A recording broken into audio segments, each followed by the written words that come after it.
था ना, एक बूंद दूध ना गिरे, सारा दूध गिरा दिया निर्लज्ज करके। गाय की ठोकर से गिर गया, मैं निकाल देती हूँ। चल निकाल जल्दी। ले बेटा, तू क्या देख रहा है आंखें चौड़ी करके? तू दृष्टि लगाएगा मेरे पुत्र को? हाँ, जा हट यहाँ से। अब तू यहाँ खड़ी खड़ी क्या मुंह देख रही है महारानी? घर का कामकाज कौन करेगा? जा।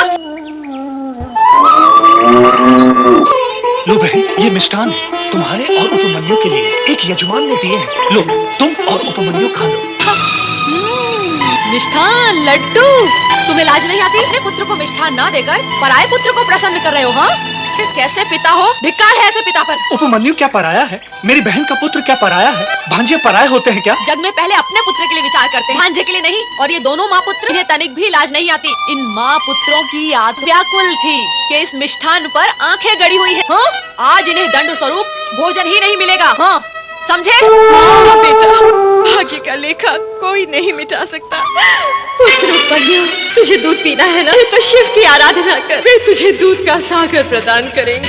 हाँ माँ, मैं शिव की आराधना करूँगा, अवश्य करूँगा। दूध के लिए नहीं, अब तुम्हारी दुख दूर करने के लिए मैं शिव की आराधना करूँगा। जब मैं भगवान शिव की शरण में जाऊँ, तब तुम्हारे दुखों का अंत हो जाएगा। तुम सब घर लौट जाओ। मेरी माँ को बता देना कि मेरी चिंता न कर। तुम्हारा पुत्र तुम्हारी आज्ञा का पालन कर भगवान शिव की शरण में चला गया है। जाओ गौ माताओं, घर चली जाओ। ओम नमः शिवाय, ओम नमः शिवाय, ओम नमः शिवाय। उपमन्यु, पुत्र उपमन्यु। हाय हाय हाय, मेरी काली गाय भी नहीं है। तेरा चोर पुत्र मेरी काली गाय लेकर भाग गया। नहीं नहीं, मेरा पुत्र चोर नहीं है। अवश्य गाय कहीं भटक गई हो, वो उसे ही खोजने गया होगा। गाय मिलते ही वो उसे लेकर आ जाए। अब क्या आएगा वो चोर? अपनी माँ को छोड़ गया, गाय ले। नहीं, मैं उसे लेकर आऊंगी। पुत्र उपमन्यु। ओम नमः शिवाय। यह क्या है? यह तो भगवान शिव का पार्थिव लिंग है। अब तो मैं यहाँ बैठकर ही आपकी आराधना करूँ। ओम नमः शिवाय, ओम नमः शिवाय, ओम नमः शिवाय, ओम नमः शिवाय। उपमन्यु, कहाँ हो तुम? ओम नमः शिवाय। ये तो किसी बालक की पुकार है स्वामी। हाँ, बालक ही है। पर ये बालक है कौन? आंखें खोलो उपमन्यु। उपमन्यु, त्याग करो इस कठिन तपस्या का। आंखें खोलो उपमन्यु। स्वर्ग का अधिपति देवराज इंद्र हूँ मैं। आपको अनेकानेक प्रणाम।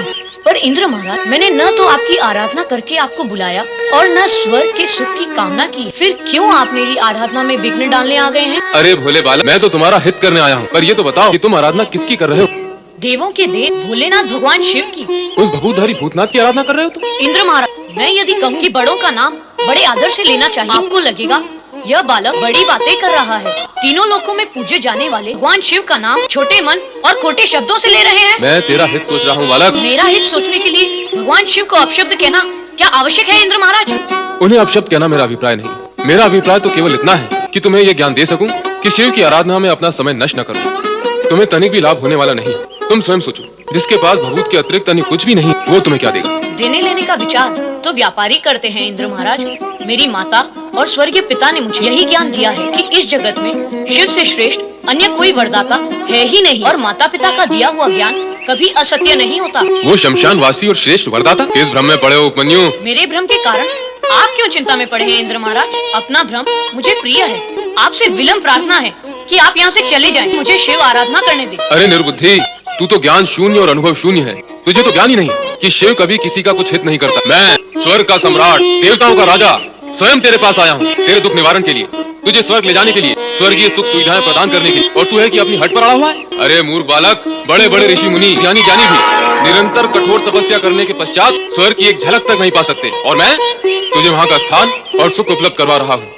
इंद्र महाराज, अब मुझे तो लाज आती है आपसे कुछ कहते हुए। आपको उत्तर देने के लिए यदि मेरे शब्दों में कठोरता आई तो उसका प्रभाव मेरी आराधना पर पड़ेगा। तुम कहना क्या चाहते हो? यही कि आपने मुझे क्या कोई भूखा या लोभी पक्षी समझ लिया है? और क्या आपका स्वर्गीय सुख कोई दाना है जिसे आप बार बार मेरी ओर फेंक रहे हैं ताकि मैं उसे चुग लूं और भगवान शिव की आराधना से विचलित हो लोभ से भरे आपके सुखजाल में फंस जाऊं? ऐसा नहीं होगा। अब आप चाहे रहे अथवा जाएं, मैं अपने आराध्य भगवान शिव के चरणों में जाता हूँ। ओम नमः शिवाय। हे भक्त, अब आरंभ होती है तेरी भक्ति की अग्नि परीक्षा। अब भी समय है अज्ञानी, मान ले मेरी बात, त्याग दे शिव का विचार। नहीं, प्राण त्याग सकता हूँ किंतु भगवान शिव का विचार और भक्ति नहीं त्याग सकता। भोलेनाथ, मेरे वेश में, हाथ में गदा, वस्त्र भी मेरे ही जैसे, क्या कारण हो सकता है इसका? अंतिम बार विचार कर ले अज्ञानी बालक, मैं तुझे स्वर्ग का स्वामी बना सकता हूँ। नहीं चाहिए मुझे स्वर्ग, मुझे केवल शिव दर्शन चाहिए, शिव चरणों का प्रसाद चाहिए। बोलो, दिला सकते हो? नहीं? बस तुम मुझे क्या शिव दर्शन कराओगे? मैं स्वयं शिव को प्रसन्न करूंगा। ओम नमः शिवाय, ओम नमः शिवाय, ओम नमः शिवाय, ओम नमः शिवाय, ओम नमः शिवाय, ओम नमः शिवाय, ओम नमः शिवाय, ओम नमः शिवाय, ओम नमः शिवाय, ओम नमः शिवाय, ओम नमः शिवाय। हे शिव भगवान, मैं आपकी शरण में आया हूँ। मैं तो माँ को भी माँ कहकर पुकारता हूँ तो वो आती है। आप भी शिव हैं, ओम है, मेरी पुकार सुनो, मुझे दर्शन दो भगवान। आप यहाँ भी आ गए? तेरी भलाई के लिए।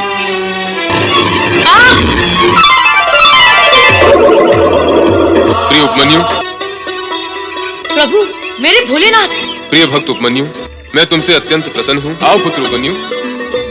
मेरे आराध्य, मेरे भोलेनाथ।